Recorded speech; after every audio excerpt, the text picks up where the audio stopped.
하나님의 창조 사역의 절정은 인간입니다. 하나님은 인간을 마지막에 창조하셨고요. 인간이 창조되기 전에 이미 모든 것이 만들어진 상태였습니다.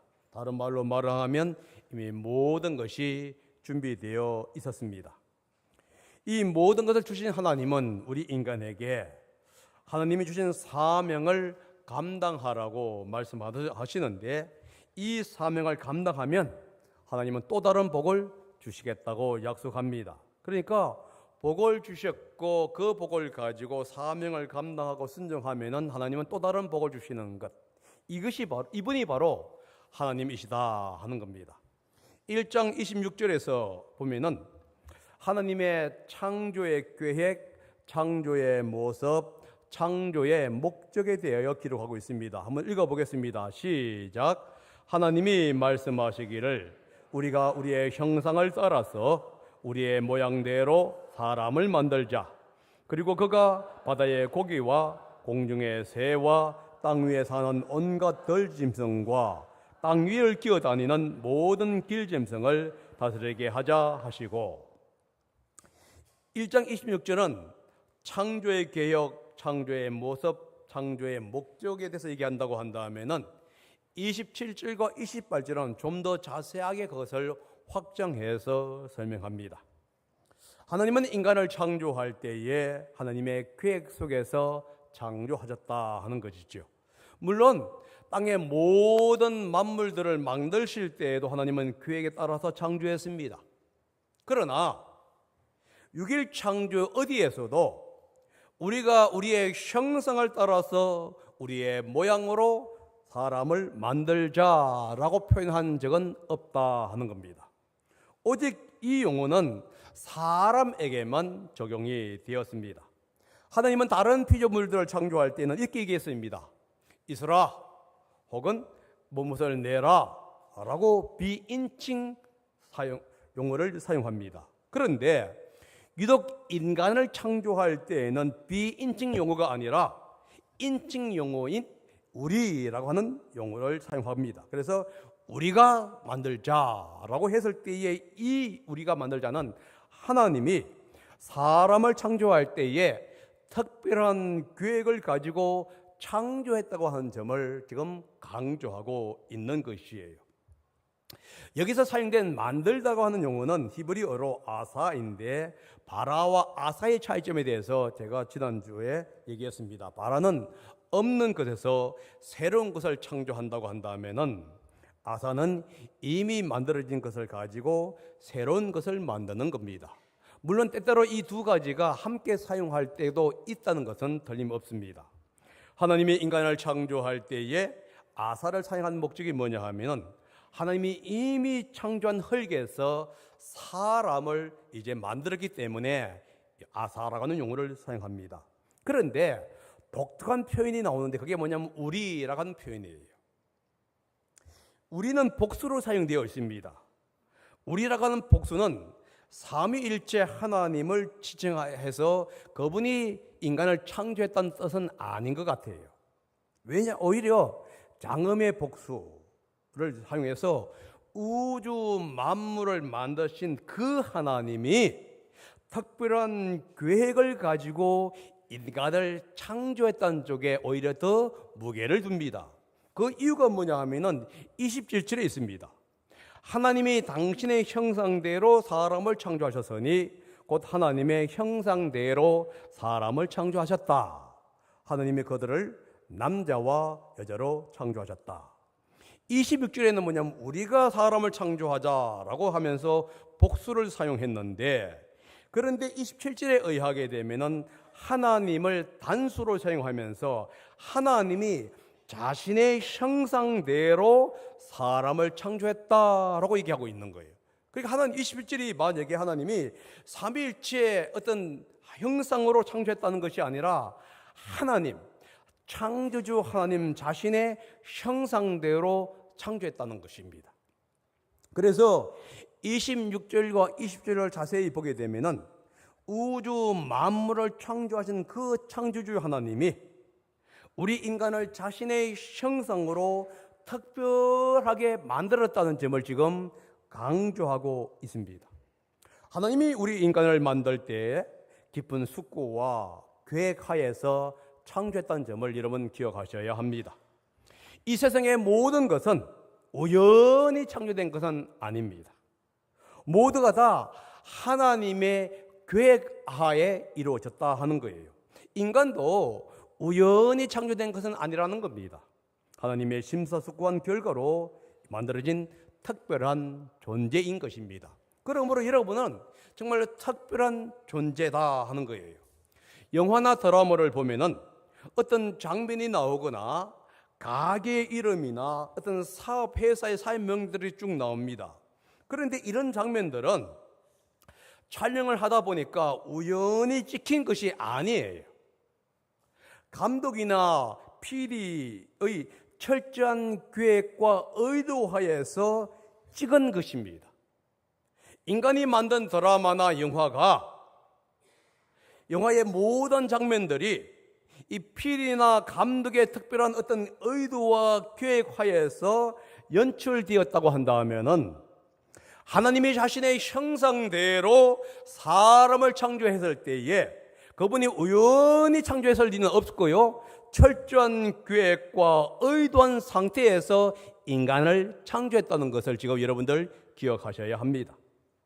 하나님이 아담과 하와를 자신의 계획에 의해서 특별히 창조했다고 한다면 여러분과 저도 마찬가지로 하나님의 특별한 계획 속에서 우리가 창조되었다 하는 것이에요. 그러므로 우리는 우리를 향한 하나님의 계획이 무엇인지를 깨달아야 한다는 거예요. 하나님의 관점 속에서 우리 자신을 바라보는 시야를 우리는 가져야 하는 겁니다. 자신이 이 땅에 존재한 목적이 무엇인지 여러분들의 상태를 하나님의 관점 속에서 바라보아야 합니다. 어떤 환경 속에서, 현재의 상황 속에서 여러분들이 그것을 판단할 것이 아니라 모든 것을 합력해서 선을 이루시는 그 하나님의 목적 속에서 우리의 자신들을 바라볼 필요가 있다 하는 거예요. 우리는 이 하나님의 목적에서 우리를 바라보는 것이 아니라 현재의 우리의 상황 속에서, 어려운 삶, 어려우면 어려운 상황에서, 기쁘면 기쁜 상황에서 우리를 바라보고 있는 경우가 너무나 많아요.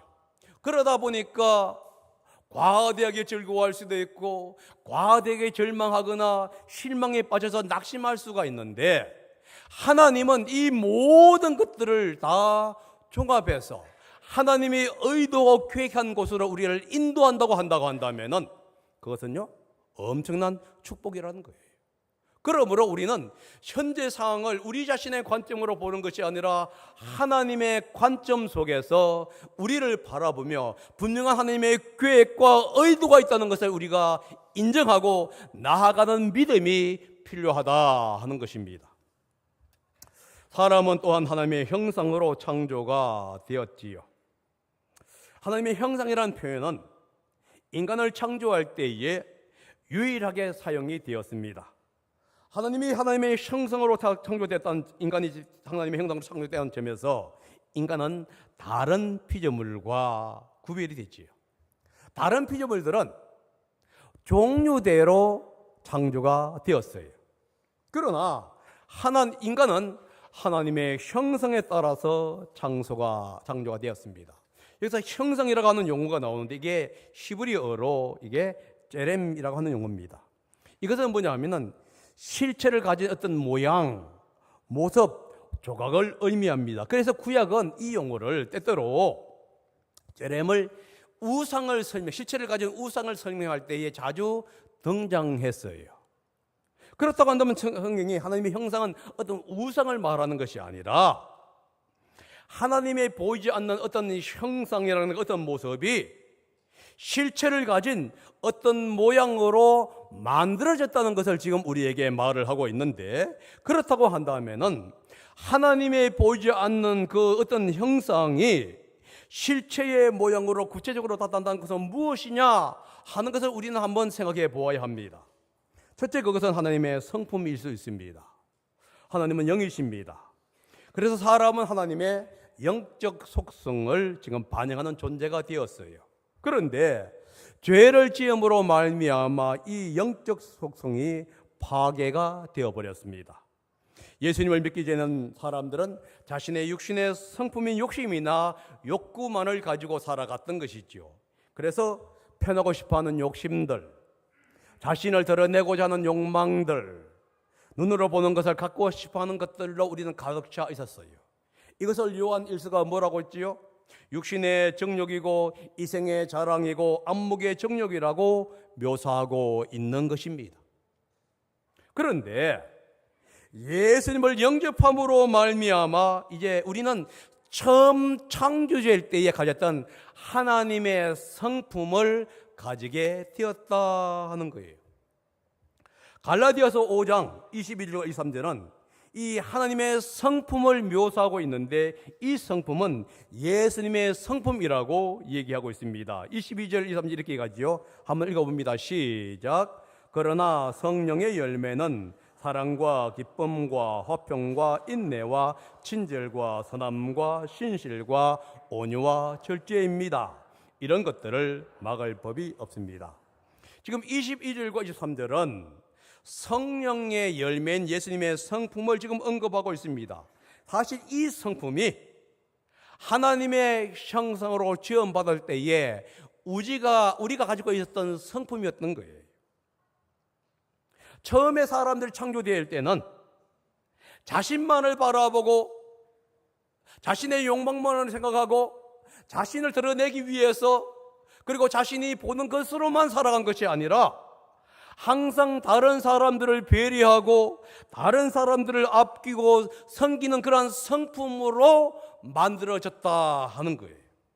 그런데 타락으로 인해서 이 성품이 사라지고 자신에게만 주어졌는데 예수 그리스도의 보혈의 능력으로 인해서 우리는 다시 한 번 더 이 성품이 회복이 되었어요. 그래서 우리는 다른 사람을 보면서 연민의 정을 가지게 되는 것이고 그들이 아파할 때에 더욱더 우리가 우리 자신을 희생하고 포기하면서까지도 그들을 섬길 수 있는 이유가 뭐냐? 바로 하나님께서 창조했던 그 옛날의 그 창조의 성품을 우리가 회복했기 때문이다 하는 겁니다. 그러므로 우리가 다른 사람을 위해서 사랑하고 섬기고 하는 것들은 우리가 뭐 잘했기 때문이 아니라 바로 하나님이 우리에게 주신 은혜였다는 것을 우리는 고백할 수 있지요. 두 번째는 이렇게 볼 수 있습니다. 하나님과 소통할 수 있게 되었다 하는 것이죠. 사실 인간만이 유일하게 하나님과 소통할 수 있는 존재였습니다.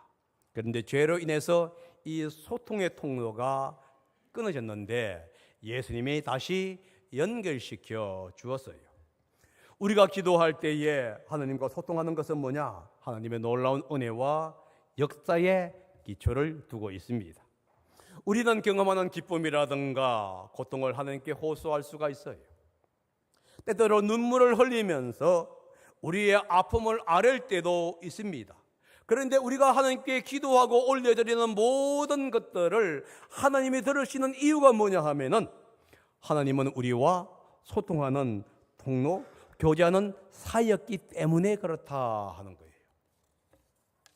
세 번째는 하나님은 우리를 하나님의 대리인으로 사용할 수 있는 통로를 주었습니다. 고대 근동에 사는 사람들은 신의 어떤 속성이나 형상에 신이 살고 있다라고 하는 믿음을 가지고 있었습니다. 그래서 그들은 어떤 형상이 어디에 안치되든지 간에 그 신이 그 속에서 살아있다고 믿었던 것이에요. 그래서 일종의 어떤 형상이 신의 대리자나 아니면 대체물로 생각하는 경향이 있었습니다. 특히 왕을 신의 대리인으로 생각하는 것이 고대 근동 지역의 사람들의 관례였습니다. 그러면 왜 고대 근동 지역의 사람들이 왕을 신의 대리인으로 생각했을까 하는 질문을 던질 수 있는데요. 이게 아마 창조의 영향일 수가 있다 하는 겁니다. 하나님의 사람을 하나님의 형상으로 창조했습니다. 그리고 사람을 하나님의 대리인으로 이제 만들었습니다. 그것을 은연중에 알고 있었던 그들이 왕을 하나님의 대리인으로 생각했을 수도 있다는 거예요. 단지 그들은, 고대 사람들은 왕만 하나님의 대리인으로 생각했습니다. 그런데 성경은 뭐라고 하고 있냐 하면은 모든 인간이 하나님의 형상으로 부어졌고 모든 인간이 하나님의 대리인이 되었다라고 얘기하는 겁니다. 그러니까 왕이 아니라 모든 인간이 하나님의 대리인으로서의 사명을 부여받은 것입니다. 하나님은 창조된 세계의 왕으로 궁극적으로 하나님의 대리인으로 여러분과 저를 세웠다 하는 겁니다. 그러므로 우리는 하나님의 나라의 대사로서 이 땅에 파견이 된 존재이라는 사실을 기억하셔야 합니다. 우리는 하나님의 대사입니다. 우리는 하늘나라의 대사로서 우리가 생각하고 말하고 행동하게 되어 있다 하는 것이지요. 그래서 우리의 생각이라든가 우리의 언어라든가 우리의 행동은 모두 하나님을 대변하게 되어 있는 것이에요. 믿지 않는 사람들은 우리를 통해서 하나님의 생각을 알게 되고 우리를 통해서 하나님의 언어를 발견하게 되고 우리를 통해서 하나님의 행동이 무엇인지를 알게 된다는 겁니다. 그래서 우리는 이 하나님의 대사로서의 자부심과 더불어 우리가 우리의 삶을 온전하게 살아가야 한다는 사실을 기억해야만 하는 거예요. 교회에 와서만이 다른 사람을 배려하고 다른 사람을 생각하는 것이 아니라 이 교회에 와서 했던 그 모든 배려와 다른 사람을 생각하는 그 마음이 가정이라든가 직장에 들어가서 학교에 들어가서도 여전히 이루어지던 그런 일이 이루어져야 한다는 겁니다. 왜냐하면 우리는 하나님의 대리인으로 이 땅에서 살아가고 있기 때문입니다. 이렇게 하나님은 우리를 인간을 계획하고 하나님의 형상대로 창조했는데 그러면 창조한 목적이 무엇인가 우리는 보아야 합니다. 26절과 28절이 그 사실을 자세히 설명하고 있는데 먼저 26절을 읽고 그리고 28절을 읽어보겠습니다. 시작. 하나님이 말씀하시기를 우리가 우리의 형상을 따라서 우리의 모양대로 사람을 만들자. 그리고 그가 바다의 고기와 공중의 새와 땅 위에 사는 온갖 들짐승과 땅 위를 기어다니는 모든 짐승을 다스리게 하자 하시고 여기서 보면 다스리게 하자라고 하는 용어가 나옵니다. 28절입니다. 읽어봅니다. 시작. 하나님이 그들에게 복을 베푸셨다. 하나님이 그들에게 말씀하시기를 생육하고 번성하여 땅에 충만하여라. 땅을 정복하여라. 바다의 고기와 공중의 새와 땅 위에서 살아 움직이는 모든 생물을 다스려라 하셨다. 28절은 조금 하나가 추가되어 있습니다. 생육하고 번성하여 땅에 충만하고 땅을 정복하라. 그 다음에 뭡니까? 다스려라. 26절과 28절에 의하면은 하나님이 인간을 계획하고 자신의 형상대로 창조한 목적을 가지고 있는데 두 가지를 설명합니다. 하나가 뭐냐 하면은 생육하고 번성하여 땅에 충만하는 것이고요. 다른 하나는 다스리는 사명을 지금 주었다 하는 겁니다. 하나님께서 남자와 여자를 창조한 목적은 재생산이라는 사실을 기억하셔야 합니다. 사람마다 결혼의 목적은 다를 수 있습니다. 시대마다 결혼의 목적은 다를 수가 있어요. 그러나 한 가지 분명한 것, 변하지 않는 것이 있다고 한다면 그것은 뭐냐 하면은 번성해서 하나님께 영광을 돌리는 일이다 하는 거예요. 하나님은 인간 창조의 목적을 분명히 얘기하고 있는데 그것은 뭐냐면 재생산이라고 하는 것입니다. 하나님은 사람에게 생육하고 번성해서 땅에 충만하라고 하는 명령을 내렸습니다. 지난 월요일날 제가 신대원에 신입생 면접 때문에 이제 갔다 왔는데요. 집사람하고 갔다 오면서 대전에서 2명의 신입생 자매를 태워서 면접을 보고 데려다 준 적이 있습니다. 그들이 뒷자리에 앉아서 이렇게 말을 하는 것을 들었어요. 한 자매가 자신은 나이가 31인데 세 자녀를 낳았고 이제 그들이 많이 성장했다. 이것이 축복이다. 자기의 친구들이나 같은 연령에 있는 어떤 사람들은 이제 결혼해서 자녀를 낳을까 말까 고민하고 있는데 자신은 이미 자녀가 성장했기 때문에 하나님의 사역을 하고 하나님께 헌신하는데 문제가 없다는 것이 축복이다. 그러면서 갓 결혼한 자매에게 이렇게 얘기해요. 결혼했으니 하나님이 주시는 대로 자녀를 낳아라. 그러니까 피 맞지 말라고 얘기를 하면서 자녀를 낳아라. 너무 이것저것 재지 말고 자녀를 낳아. 그러면 나라가 생활비를 책임져 줄 거야. 이렇게 얘기하는 거예요. 그래서 제가 뭔 소리냐고 이제 운전하면서 들어봤습니다. 그 자매가 한 얘기가 뭐냐면 자녀를 낳으면 대전이가 그런가 봐요. 1년 동안 한 달에 100만 원을 준답니다. 그리고 이것저것 더하면은 한 달에 약 150만 원이 자녀 양육비로 들어온다고 이야기를 하는 거예요. 그 말을 들으면서 뭔 생각이 들었냐면, 야, 옛날에는 부모가 자녀를 키웠는데 이제는 나라가 자녀들을 키우는구나. 여러분, 우리는 이것저것 죄입니다. 그런데 요즘의 세상은 너무 좋아갖고 이것저것, 그 자매의 말에 의하면은 이것저것 잴 필요가 없다는 거예요. 자녀가 태어나면 자기 먹을 것을 다 가지고 태어나는데 한 달에 150만 원은 넉넉히 남편의 어떤 월급과 전혀 관계없이 들어온다. 여러분, 자녀를 낳아 이들을 통해서 땅에서 충만하고 번성하는 것, 이게 바로 하나님의 뜻이라는 거예요. 육신의 자녀를 낳고 번성해야만 합니다. 뿐만 아니라 우리는 또한 영적인 자녀를 낳고 번성해야만 하는 것이지요. 때때로 육신의 자녀는 하나님이 막으면은 그만이지요. 그러나 영적인 자녀에 대해서는 하나님은 막지 않으신다는 거예요. 그러므로 우리는 하나님께 영적인 자녀뿐만 아니라 영적인 자녀를 위해서 우리는 끊임없이 주님 앞에 나아가야 한다 하는 겁니다.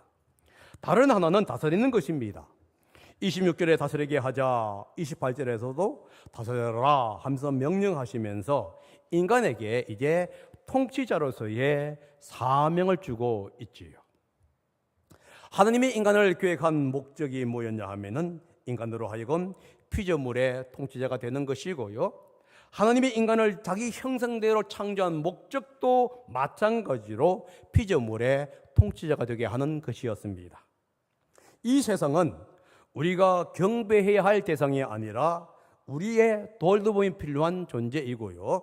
이 세상은 우리의 다스림이 필요한 존재이며 우리를 섬기기 위해서 이 세상이 창조됐다는 사실을 우리는 기억해야만 하는 겁니다.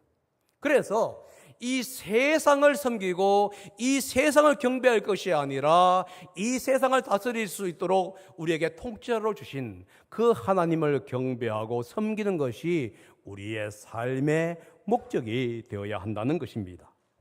다스리라는 명령은 누군가를 짓밟고 착취하고 공격하라고 하는 의미는 아닐 것입니다.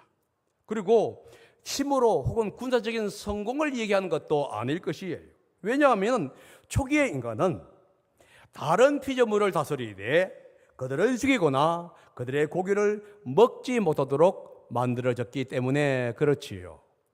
육식은 훨씬 뒤 홍수 이후에 주어진 하나님의 은혜이지 창조 처음에 육식을 먹도록 만든 것은 아닙니다. 그렇다고 한다면은 이 다스려라는 의미 속에서는 땅을 잘 경작하고 지키라고 하는 인간의 어떤 의무가 있다 하는 겁니다. 제가 지난주에도 얘기했듯이 인간이 직장을 가지는 것, 이것은 하나님이 경건한 의무며 사명이라는 거예요. 그러므로 우리가 학생은 공부를 하고 직장인들은 열심히 그 직장에서 충성을 하는 것은 단순히 그 직장뿐만이 아니라 하나님이 우리에게 인간답게 살아가고 하나님의 영광을 위해서 살아갈 수 있도록 하기 위한 하나의 의무이며 사명이라는 사실을 우리는 기억해야 돼요. 그래서 마음속에 이놈의 직장 그럴 것이 아니라 오히려 일할 수 있어서 감사하다고 하는 마음으로 일을 할 때에 그 일에 능동적이 생깁니다. 그리고 주님이 또 그 사람에게 복 주셔서 다른 직장으로 옮기게 되면은 거기서 또한 충성을 다하면 되는 것이지. 그런데 인간은 이 하나님의 명령에 불순종함으로 말미암아 사실 이 사명을 감당하지를 못하게 돼요. 히브리서 2장 8절이 그 사실을 얘기하고 있는데요. 한번 읽어봅니다. 시작. 만물을 그의 발 아래에 복종시키셨습니다. 하나님께서 만물을 사람에게 복종시키심으로써 그에게 복종하지 않는 것이라고는 아무것도 없게 하신 것입니다. 그러나 지금 우리가 보기로는 아직도 만물이 다 그에게 복종하고 있는 것은 아닙니다. 이것은 예수님에 대한 얘기입니다. 우리에게도 동일하게 되죠. 사실 하나님은 우리 인간에게 만물을 복종할 수 있도록 한 것이에요. 그런데 오늘 본문은 뭐라고 있죠? 아직 다 복종하고 있는 것은 아니다 라고 얘기하는 거예요. 뭐 때문이라고요? 죄로 인한 결과물입니다. 예수님을 통해서 우리는 다시 한 번 더 이 사명을 부여받았다는 사실을 기억해야 합니다.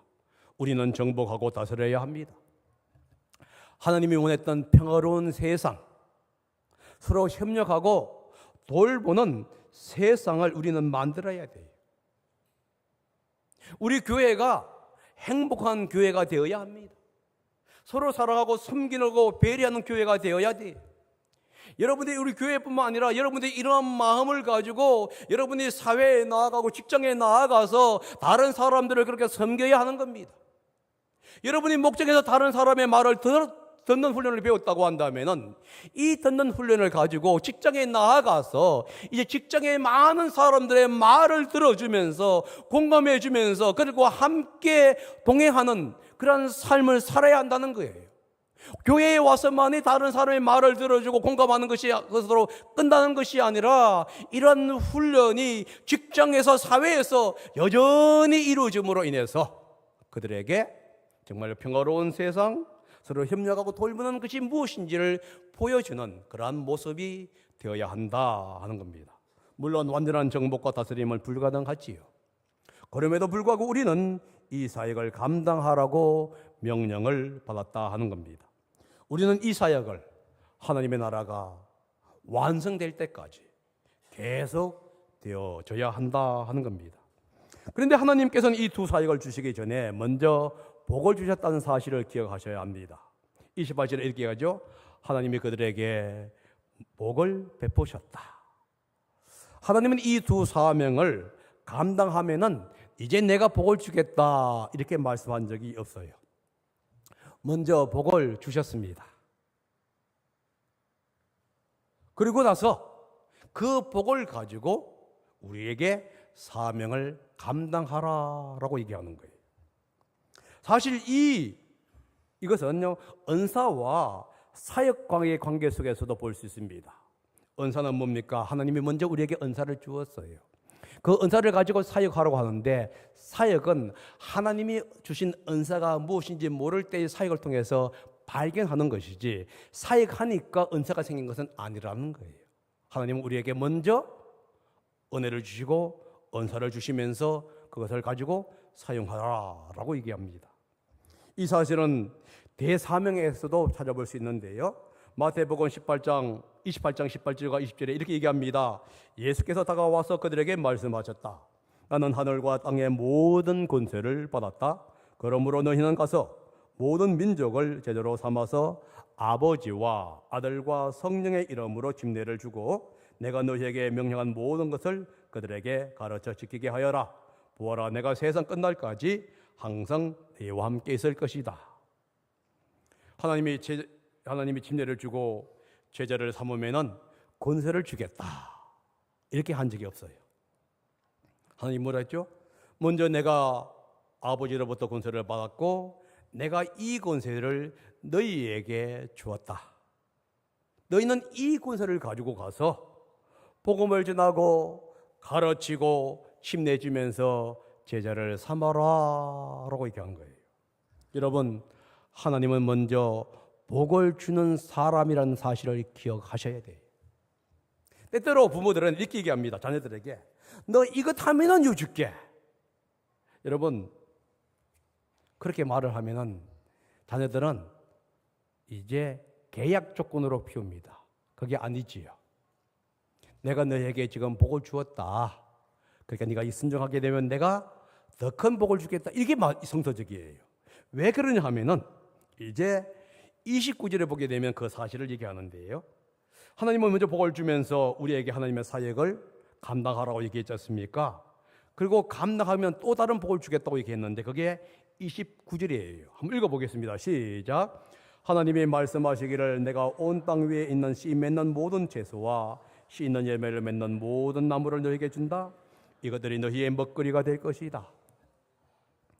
하나님이 주신 사명 감당하는 자에게 주시는 또 다른 복이 뭐지요? 의식적 문제를 완전히 해결해 준다는 것입니다. 사실 의식적 문제는 인간이 가장 기본적이면서도 가장 중요한 것이에요. 하나님은 이렇게 얘기하는 겁니다. 너희에게 가장 기본적이고 가장 중요한 것을 내가 채워주겠다. 누구에게요? 순종하는 그 자에게. 마태복음 오늘 우리가 읽었던 28장도 그 얘기하고 있지 않습니까? 먼저 권세를 주었습니다.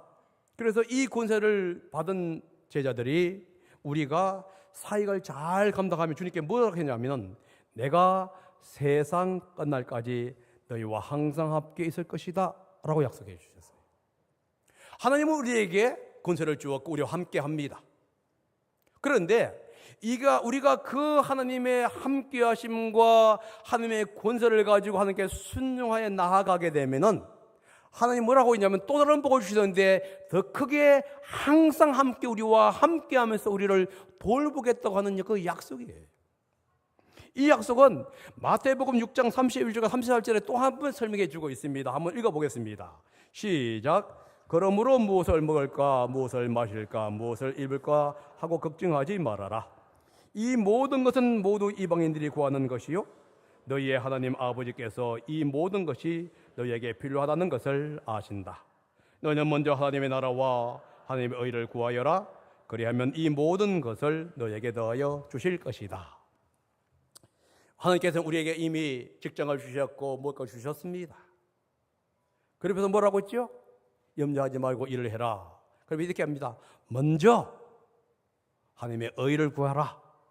그러면 그리하면 뭐하고요?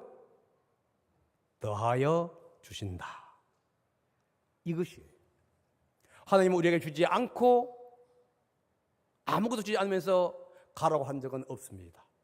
여러분과 제가 자세히 살펴보게 되면 하나님은 우리에게 엄청난 복을 주셨어요. 건강의 복을 주셨고 가족의 복을 주셨습니다.